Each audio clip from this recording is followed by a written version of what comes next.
Have you ever felt alone in a crowded room? Like everyone around you is connected to something you can't quite reach. You scroll through social media, seeing couples, friend groups, people who seem to have found their tribe, and you wonder, what's wrong with me? Here's what I need you to understand right now. Before we go any further, there's nothing wrong with you. In fact, what if I told you that your loneliness isn't a curse, it's a chrysalis? That the isolation you feel isn't emptiness, but preparation? That you're not being left behind, you're being prepared ahead? Welcome to a journey through one of Carl Jung's most profound but least discussed insights, the transformative power of solitude. Over the minutes, we're going to explore why your loneliness might be the most important experience of your life and how it's preparing you for a love deeper than anything you've ever imagined. If you're someone who's ever felt like you don't quite fit, who's struggled with being alone, or who's wondered if there's a deeper purpose to your solitude, this video is for you. Let's begin. Chapter 1. The Loneliness Epidemic. Before we dive into Jung's wisdom, let's acknowledge where we are. We're living in what researchers are calling the loneliness epidemic. Think about that for a moment. We have more ways to connect than ever before in human history. We can video call someone on the other side of the planet.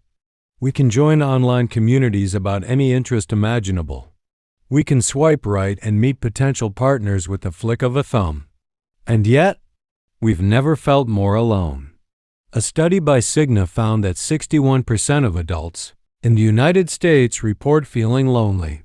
That's not just single people, that's people in relationships, people with families, people surrounded by others. Another study showed that Gen Z, the most connected generation, is actually the loneliest generation ever measured. How did we get here? Here's what most people don't realize.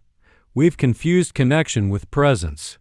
We've confused company with companionship. We've confused knowing people with being known. You can have 500 friends on social media and still cry yourself to sleep at night. You can be in a relationship and feel like you're living with a stranger. You can be surrounded by family and feel like no one truly sees you. This is the modern paradox. We're more connected and more isolated than ever before. But here's where it gets interesting, and this is where Jung comes in. What if this loneliness isn't a bug in the system? What if it's a feature? What if your soul is deliberately creating this space because you need it for something crucial? Jung believed that loneliness, when understood correctly, is not the absence of connection, it's the presence of becoming. It's not emptiness, it's the clearing of space for something greater. Let me explain what I mean. Chapter 2. Jung's Philosophy of Solitude. Carl Jung was a Swiss psychiatrist who fundamentally changed how we understand the human psyche. While Freud, his mentor, focused on our basic drives and childhood traumas, Jung looked deeper. He explored the collective unconscious archetypes and the process he called individualization, the journey of becoming your true self. And here's the key insight. Jung believed that true individuation requires solitude. Loneliness does not come from having no people around you, but from being unable to communicate the things that seem important to you. Read that again. The pain isn't from being alone, it's from feeling unknown. It's from having depths within you that you haven't yet learned to articulate, or that the people around you aren't ready to receive. Jung spent years in what he called his confrontation with the unconscious. After his break with Freud, he entered a period of intense isolation and inner exploration. During this time, he created the Red Book, a personal journal filled with visions, dreams, and dialogues with his inner figures. This wasn't a fun period for Jung. He questioned his sanity. He felt deeply alone. But it was during this crucible of solitude that he discovered the concepts that would define his entire life's work. Think about that metaphor I used earlier, the chrysalis. When a caterpillar enters its cocoon, it doesn't just grow wings. It completely dissolves. It becomes soup. Everything it was breaks down before it can become what it's meant to be. That's what real transformation looks like. And it happens in darkness. It happens in isolation. It happens alone. Jung understood that there are certain levels of consciousness you can only reach in solitude. There are parts of yourself you can only discover when there's no one else around to distract you, to validate you, to tell you who you should be. Your loneliness isn't punishment. It's initiation. Chapter 3. The Shadow Work Connection. Now here's where this gets really deep.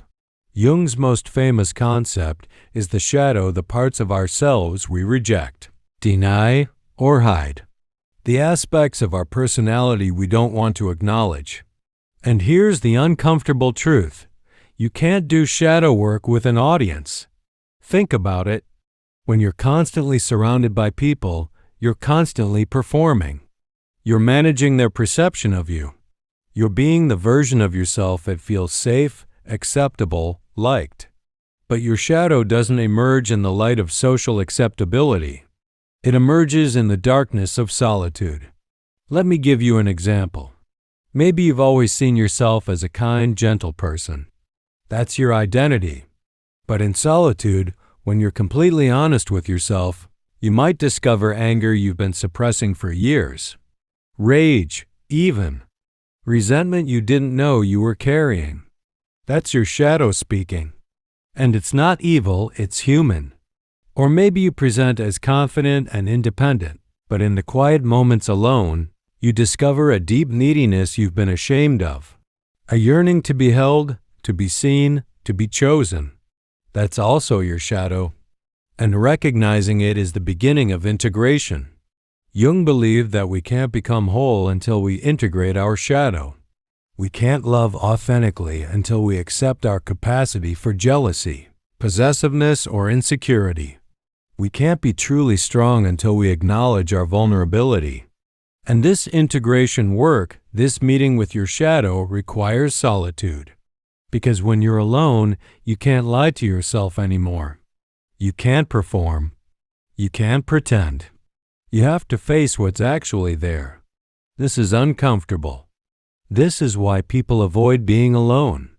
They fill every moment with noise music, podcasts, TV, social media, endless scrolling. Anything to avoid the silence where the shadow speaks. But here's the beautiful paradox. The very thing you're running from is the key to what you're running toward. You want deep, authentic love?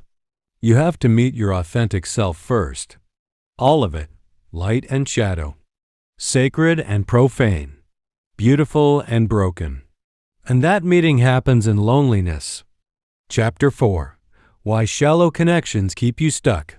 Let's talk about something that might make you uncomfortable. Why you might be choosing surface-level relationships that keep you lonely. Jung had a concept called the persona, the mask we wear in social situations. The version of ourselves we present to the world. The persona isn't bad. We need it to function in society.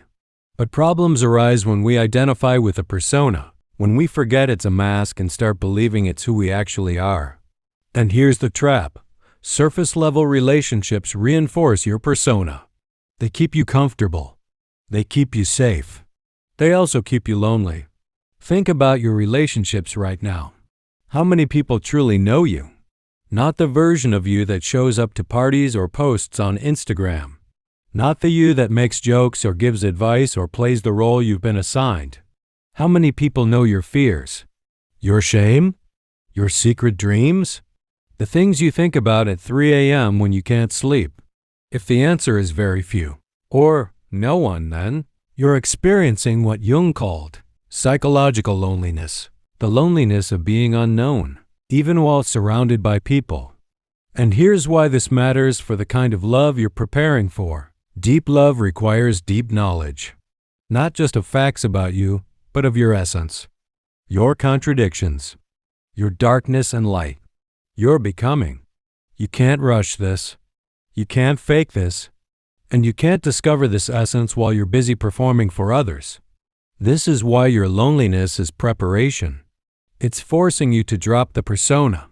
It's making you uncomfortable enough with surface level connections that you'll refuse to settle for them anymore. I once knew someone who was incredibly popular. Always had plans, always had friends around, always seemed connected. But they confided in me once. I feel like I'm drowning in a sea of people who don't actually know me. And I'm so tired of pretending that it's enough. That statement changed my entire perspective on loneliness. They had everything society says you need to not be lonely. And they were still profoundly alone. Because they hadn't done the work of knowing themselves deeply enough to be known deeply by others. Your current loneliness is creating the conditions for you to do that work. It's preparing you to be capable of the depth you crave. Chapter 5. The Alchemical Process of Becoming. Jung was fascinated by alchemy, not the literal transformation of lead into gold, but as a metaphor for psychological transformation. He saw the alchemical process as a map for individuation, for becoming whole. And in alchemy, there's a crucial stage called nigredo, the blackening. It's the stage of dissolution, death, and darkness. It's when everything breaks down before it can be reformed into something new. Your loneliness is your nigredo. This is the stage where your old identity dissolves, where your childhood programming is questioned, where your false self crumbles, where everything you thought you knew about love, connection, and belonging gets challenged. It's uncomfortable. It's dark. It feels like death sometimes, but it's absolutely necessary. Jung wrote, "There is no coming to consciousness without pain. You can't become who you're meant to be without dismantling who you've been." Think about your past relationships, romantic or otherwise. If you're honest, many of them were probably built on your unmet needs, your childhood wounds, your desperate longing to be chosen, to be validated, to prove you're worthy of love. Those relationships didn't work not because you're unlovable, but because they were built on an unconscious foundation. You were trying to get from others what you hadn't yet given yourself. The depth of love you're preparing for requires consciousness. It requires you to meet your needs in healthy ways. It requires you to have done enough inner work that you're not looking for someone to complete you, but to complement you. This is the alchemical gold, not a perfect person or a perfect relationship, but a conscious one. A relationship where both people have done the work of becoming whole within themselves first. And that work happens in the crucible of solitude. During your lonely periods, you're not wasting time. You're learning to be comfortable with yourself, discovering what you actually value, not what you were told to value, healing wounds that unconscious relationships would only reopen, building the capacity to hold complexity in yourself and others, developing the self-awareness that prevents repeated patterns, creating internal stability that doesn't depend on external validation. This is the preparation. This is the alchemy. This is how you transform. Chapter 6. Recognizing the signs you're in preparation. So how do you know if your loneliness is actually preparation and not just loneliness? Jung would say there are signs. Let's explore them. Sign 1. You're becoming more selective. You used to say yes to every social invitation. Now many social situations feel exhausting or hollow. You'd rather be alone than in bad company. This isn't antisocial, it's wisdom. You're recognizing that not all connection is nourishing, and you're protecting your energy for what matters. Sign 2. You're asking deeper questions. You're not just thinking, "Why am I single?" anymore. You're thinking, "Who am I becoming? What kind of love do I actually want? What patterns keep repeating in my relationships?" These are the questions that lead to transformation. Sign 3. You're comfortable with discomfort. Early in loneliness, you might have tried to escape it constantly. Now you can sit with it. You can be alone without immediately reaching for distractions. You're developing what Jung called the capacity to hold tension, to be in the difficult space without collapsing or running. Sign 4. Your standards are rising. Not in a superficial way, but in terms of emotional availability, consciousness, and depth. You're no longer willing to tolerate relationships that require you to shrink, perform, or abandon yourself. You'd rather be alone than betray yourself again. Sign 5. You're doing the inner work. You're in therapy, or journaling, or meditating, or reading about psychology and spirituality. You're actively engaging with your inner world. You're not just passively waiting for someone to rescue you from loneliness. You're using the solitude as a workshop. Sign 6. You're experiencing synchronicities. Jung believed in meaningful coincidences, synchronicities. When you're in a period of deep transformation, you might notice that the right books find you, the right teachers appear, the right insights arrive at the perfect moment. The universe or your deeper self is supporting your preparation. If you recognize yourself in several of these signs, take heart. You're not just lonely, you're in the chrysalis. You're dissolving and reforming. You're preparing. And here's what's beautiful. Once you realize this, the loneliness itself transforms. It stops feeling like punishment and starts feeling like sacred time. It stops feeling like emptiness and starts feeling like potential. You're not being left behind. You're being prepared ahead. Chapter 7. What comes after? So what happens when the preparation is complete? What does the deeper love you're preparing for actually look like? Jung believed that true relationship could only happen between two individuated people, two people who had done the work of becoming whole within themselves. The meeting of two personalities is like the contact of two chemical substances. If there is any reaction, both are transformed. But notice the word, reaction. Two stable substances coming together create something new. Not two incomplete substances desperately trying to complete each other. The love you're preparing for won't feel like the dramatic, all-consuming relationships of your past. It will feel different because you are different. It will be peaceful rather than chaotic, no more drama as proof of passion. Spacious rather than suffocating, room for both people to grow. Conscious rather than compulsive, based on choice, not need. Accepting rather than conditional, both shadows integrated and accepted. Curious rather than judgmental, space for both people to evolve. Grounded rather than fantasy-based, built on reality, not projection. This doesn't mean it will be boring. Deep love is incredibly alive, dynamic, and passionate. But it's a different quality of passion, one that enhances rather than consumes, that grows rather than burns out. Think of it like this. You've spent your lonely period growing deep roots, understanding yourself, building internal resources, creating a stable foundation.